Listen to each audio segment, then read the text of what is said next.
ኮራሌ ተሰብስበን እንዳማረብን በደመቶ ፍቅር ያስነብብን ተሰብስበን እንዳ ምንድን ነው እንዴ የምን ጆት ነው ላቦሩ ለባል ራስ ያስኩትን ብር ነው የዘረፈኝ ገንዘብሽን ያመጣዋል አው ለባል ቆንጆ እጅ ላይ የጣለሽ እናቴ መጣው እናቴ ከሆነ እያየሽ ከሆነ እናቴ ሽቦነሽ ፌሮነሽ ድስተርሽ ምናምን ከሰማሽ እና ያመልጥሽ ደግሞ ሳልነግርሽ ማለት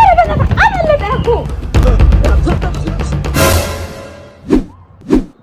ምንቱ ኧረ ምንም የሚሸጥ እቃ እኮ ካለ ብዬ ነው የምን እቃ ነው አታ አይ የሚሸጥ እቃ ወይ ደግሞ ፔፕሲ ካለ ብዬ እኮ ነው ናምጣው እባክህ አዎ ጠጣልኝ እኔ ጌታ ጠጥተ መልካም አመት በዓል አገኘኸው ፍራሊው